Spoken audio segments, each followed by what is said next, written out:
The record for this date was 58, 1958, 20 below. Yeah, I said they would break Okay. her up. It's crazy. Finance, I'd take the 67 over 20 below any day. yeah. Finance Committee, December 9th, 9 a.m. May I call the roll, please?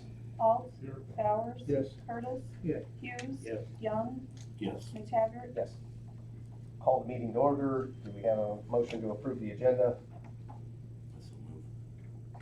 Second, all in favor? Aye. Aye. Motion passes. Do we have any public comments? Hearing none, so, wait, we don't have, Myron will not be here today.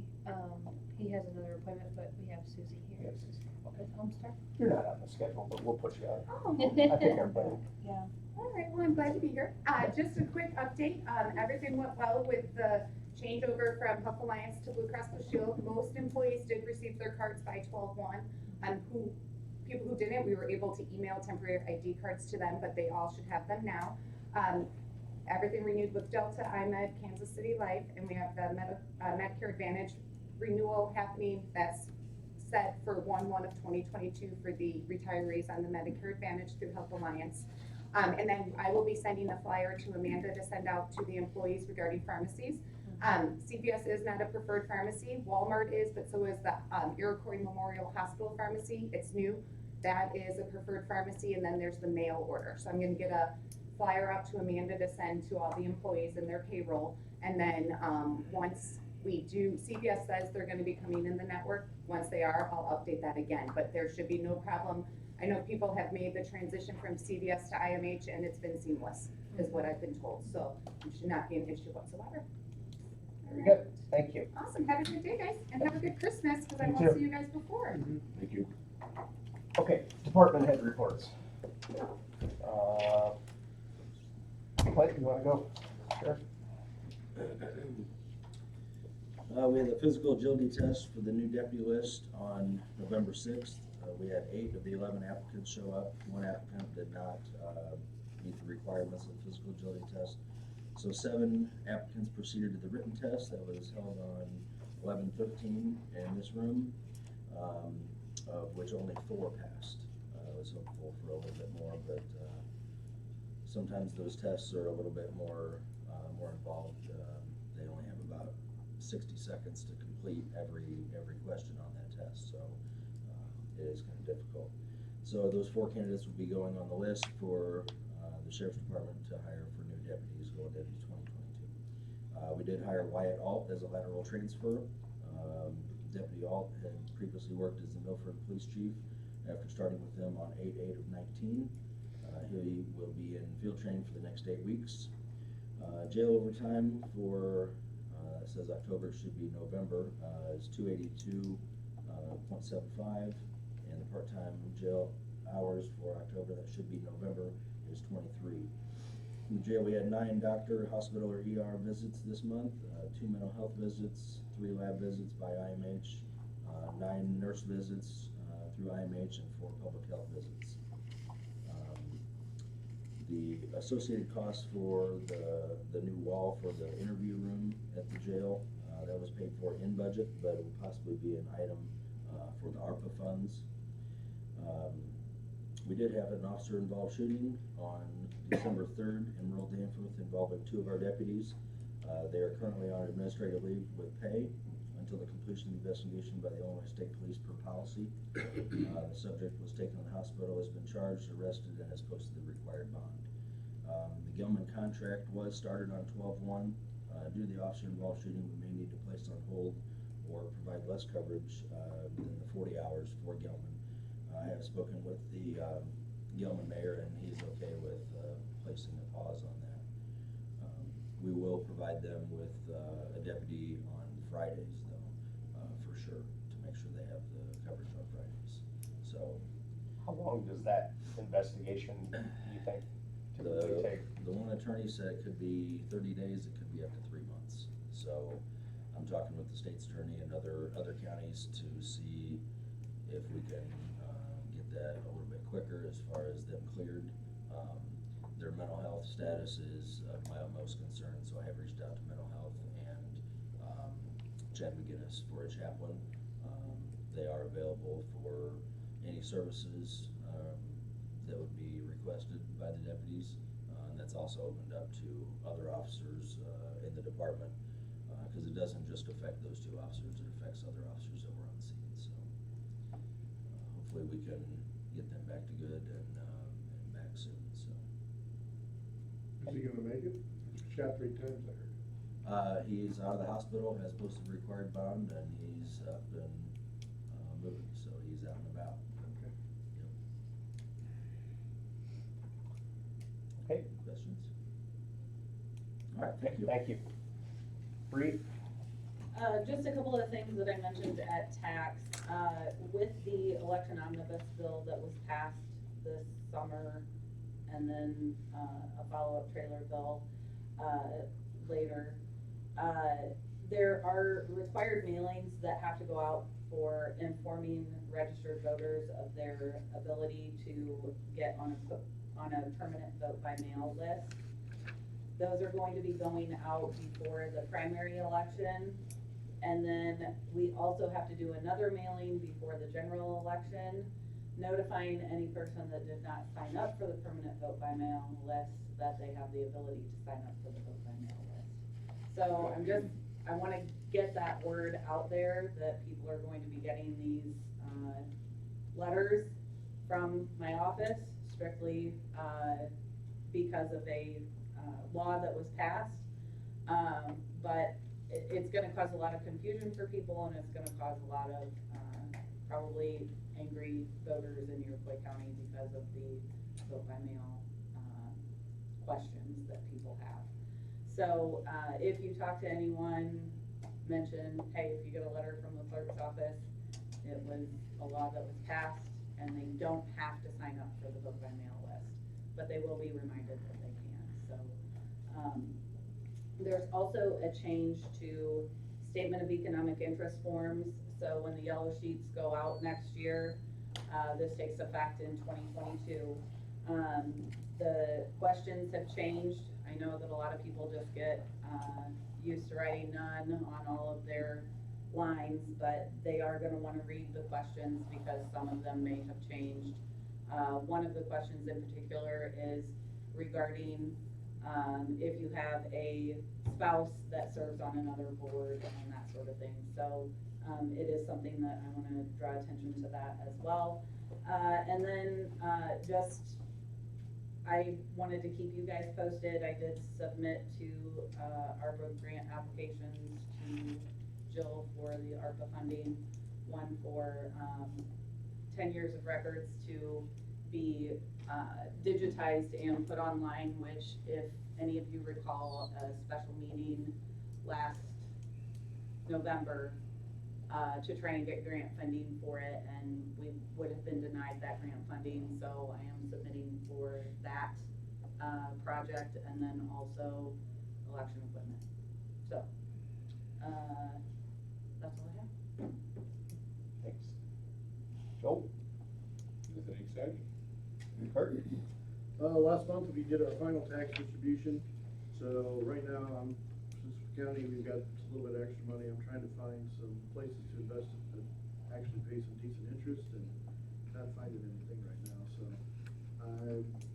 there's some firm out there that I'm going to talk to that does some investing, but we may have to amend our, I'm going to listen to what he has to say, but we may have to amend our investment policy because they would take some of this money out of the county, so to invest it. But we'll, like I said, I'll see what she says and what kind of earnings we can get. So Okay, thank you.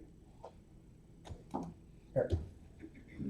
I wasn't able to make it to P&P, so I'm gonna give you guys a lowdown just what I've been up to for the past month or two.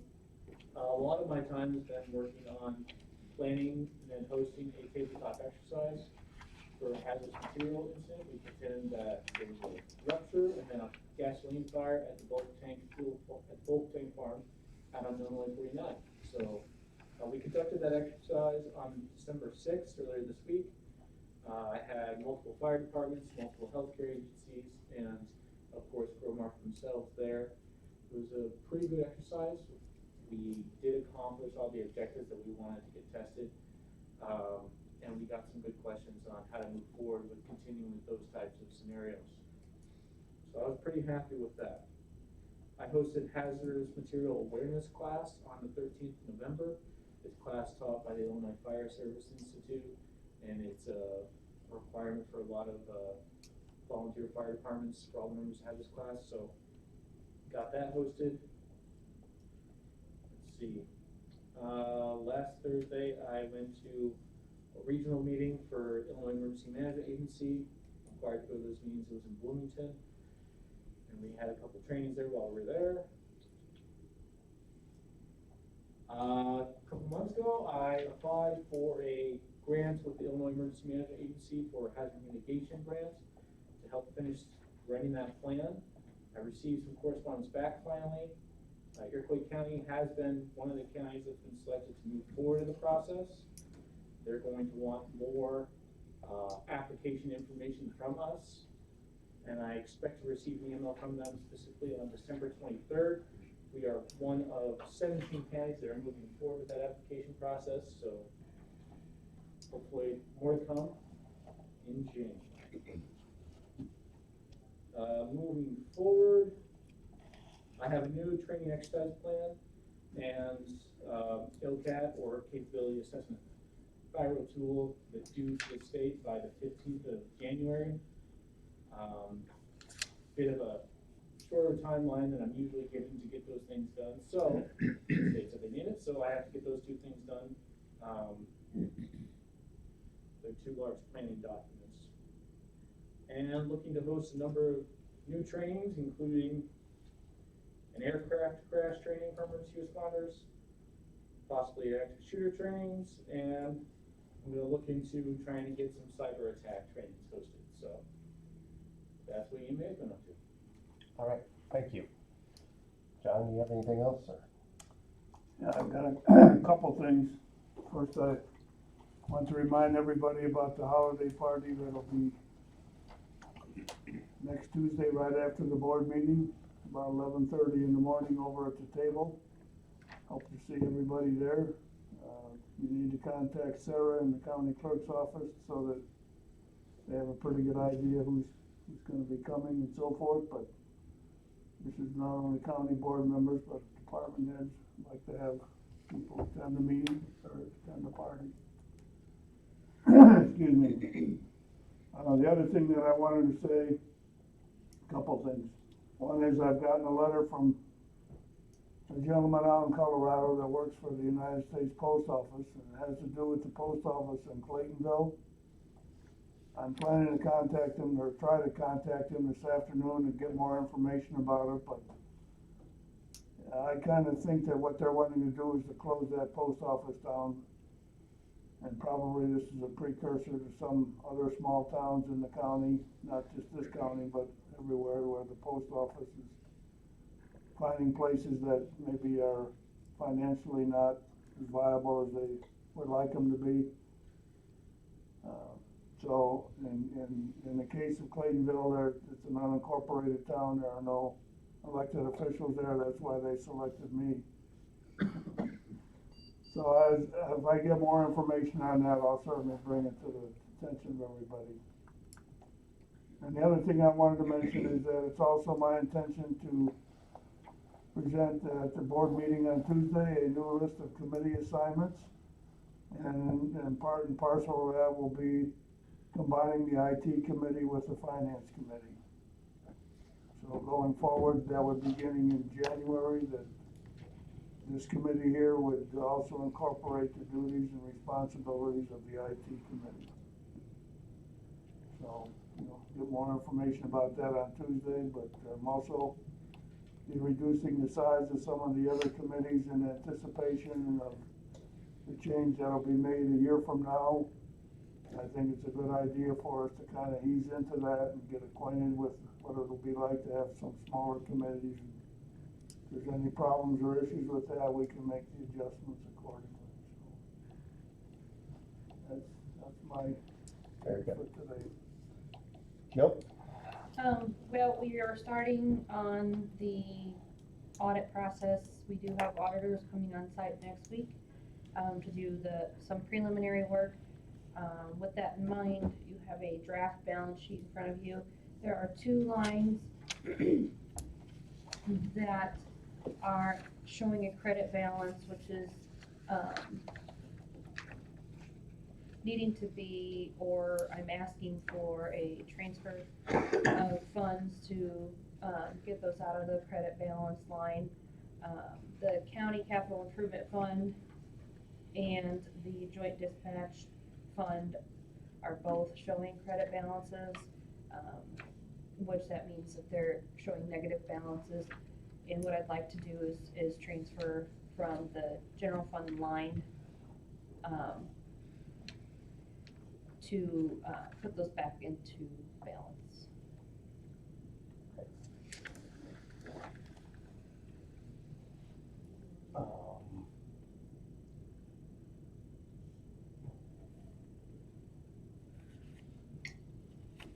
Is that, I guess on either one of those, is that specifically because we spent more money that was? Out of the county capital improvements funds, that fund in particular, yes, that would be the reason why, for both funds, and specifically the joint dispatch center fund is just, that's mainly where we pay the joint dispatchers out of, and due to, unforeseen wage increases or overtime issues or employment changes, that line ended up being in the negative as well. These all come out of the same account, same bank, it would just be a transfer of funds. Sure. Is that, it's mainly from the overtime, you think, or on the There's overtime involved for sure, but I know that he had a position that got filled a couple times, and with the training hours and everything involved with that, but just unforeseen employment circumstances, I guess, also would have attributed to that negative. All right, and we should be, I guess, for the new budget here, we got enough overtime and everything, we think. Hopefully, the new budget line, off of the top of my head, approximately $78,000 in overtime was included into that budget line for FY22. I remember talking about that, but Mm-hmm. obviously we don't want. All right, well, I guess we need a motion to move money from the general fund to cover to put the county capital improvement fund and joint dispatch center fund back at a debit balance. If you, yeah, the request is to transfer from the general fund line into those 2 lines. Whatever you choose to do, 82,000, if you wanted to make it, whatever the committee would like to do as far I'll as make a amount. motion then, so I'll make a motion that we transfer 82,000 from the general fund to the county capital improvement fund, and 82,000 from the general fund to the joint dispatch center fund. So do that in one. Mhm.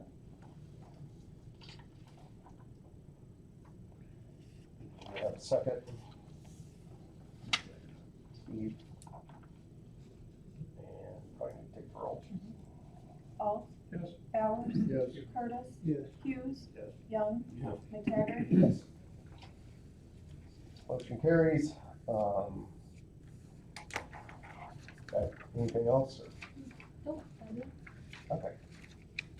Next, we have discussed and approved process for funding of joint dispatch. I assume we're talking about how the police and Well, that's part of it. fire departments. And we have the EMS agencies and the fire department agencies as well.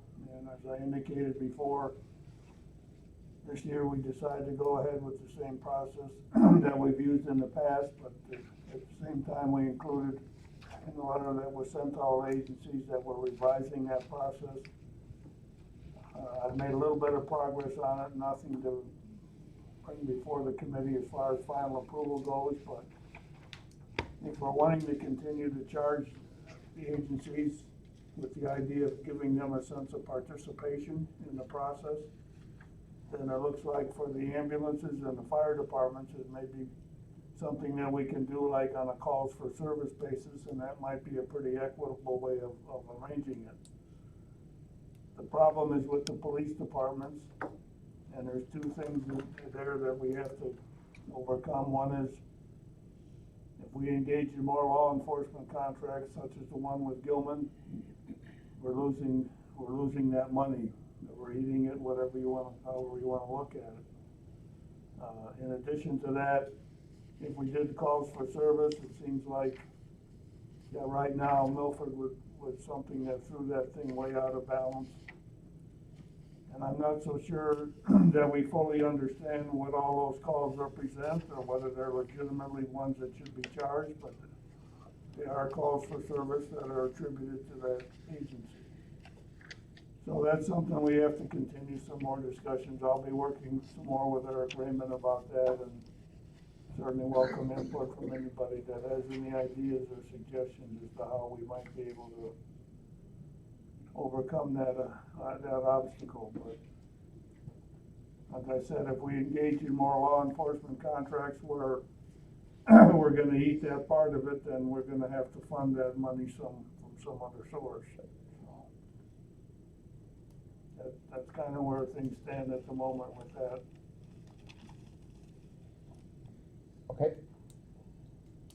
Did you have something, Clint, or, okay. All right, then we'll move on to the claims.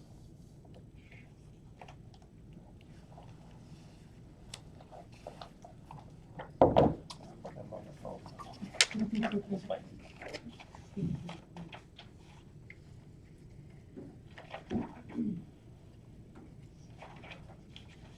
Anything big and crazy in here?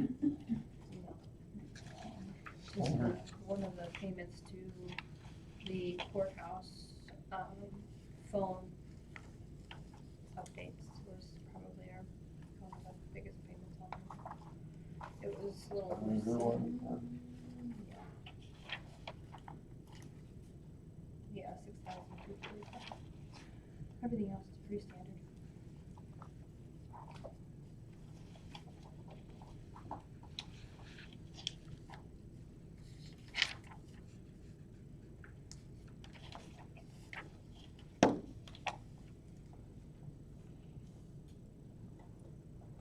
So Ruger's quote was right on the money. Yeah, they have been, pretty good about honoring the original quotes that we've been given, so, they've been either right on the same amount or very close, so. Well, if nobody has any other questions, we need a motion to approve the claims. I'll make that motion. Go ahead. Joe, and seconded by Paul. Call the roll. Alt? Yes. Bowers? Yes. Curtis? Yeah. Hughes? Yes. Young? Yes. McTaggart? Yes. Okay, then we'll move on to old business and or new business. If we don't have any, we can have a motion to adjourn. Make that motion. Steve, seconded by Paul. All in favor? Aye. Aye.